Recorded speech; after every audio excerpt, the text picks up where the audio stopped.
Assalamu alaikum wa rahmatullahi wa ta'ala wa barakatuh. Alpha Condé no wadi do yewtere contre Doumbouya lam faala on hedintinde nde andi ton non taw Alpha Condé ko ganyo men balejo. Alpha Condé ko kanko yiwuden Doumbouya hande kala ko woli Doumbouya o wolano dum avant le 5 septembre. Donc Doumbouya et Alpha Condé si Doumbouya dari keda ko Doumbouya mi sukoto. Alpha Condé ko bandi ganyo men balejo sabuna dubi sappo e go depuis o lami ay o lami kedin o huno pullo futa ko lutta fillede aduna o. Donc hande si Alpha Condé darna mada Doumbouya darna mada ko Doumbouya mi suboto tanke pay kusare edite do taw toñe de o feni do yore Doumbouya kanko Alpha Condé ay kanko yimu demmo tout corps confondu, armée tout corps confondu, je m'adresse à vous en tant que chef suprême des armées. Aujourd'hui, vous êtes devant l'histoire. Les forces vives ont appelé le peuple guinéen à se débarrasser des narcotrafiquants qui ont usurpé le pouvoir en massacrant massivement le peuple.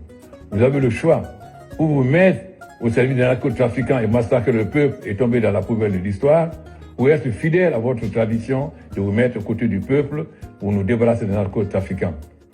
Pour les forces armées guinéennes, la défense de la patrie et du peuple n'a pas de prix. Écoutez. Écoutez bien, quand Alpha Condé o holli do kon. Alpha Condé d'ailleurs, quand fawi ko lagine hebi kon fo hande. Kala ko Guinéen he fuddori sattende nabugol e o transition do ko Alpha Condé woni bawo makko. Alpha Condé ko yeddugol makko sariyaaji leydi ndi wadi si Doumbouya hendimo wadi mo coup d'état. Hande Alpha Condé no wawi noddude e won contre Doumbouya. Min mi tawta mi tawetake kadi lan andi jentotobe lan kadi tawtata dum. Force vivant si be noddi manifestation Alpha Condé no der ton watan won contre Doumbouya. Sabuna si tawno Alpha Condé teddinno kongol makongol ko wondirno kon 2010 à 2015 hakkundanye Allah Mamadi Doumbouya watano mo coup d'état. Ko atti kon taw mimi do weltani Mamadi Doumbouya ko wadi kon Alpha Condé coup d'état. Sina dum haray no hani Alpha Condé no huude ko boni.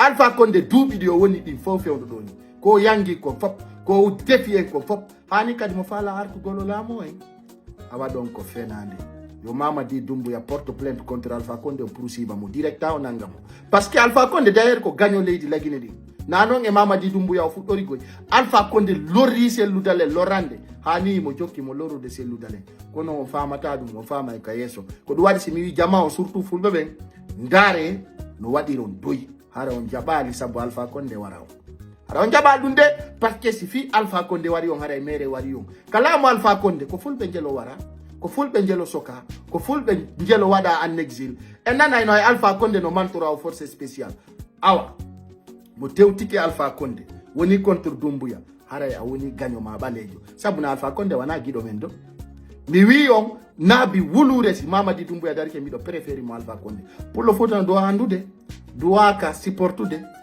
mo lamu mu yani plupart si tay ko ma wondiron e Alpha Condé ko buri on ko moddande ko huwondirgol e Mamadi Doumbouya sabuna ko no jogiti lamu. Donc du yo laban kala gentido mingon do affaire force vivant mi supporta yo sukabe fulbe be yaltu ware Alpha Condé toujours ko dungo woyen wadde ko dungo wadi en 2009 ko dungo wadi en ha o lami pour le futano ikay hela galade din 2015 2025 do. Donc du yo laban jama'u wadugol do gereji inutile di ala nafa dul lanni e ngarta mo musidbe am belandarde ko kala e uddutu gite mun de ndara ko fewndi kon de yewtere Alpha Condé do kanko e Mamadi Doumbouya be gerday ay ko kambe yidude ala ko ukki hakkunde yidabe.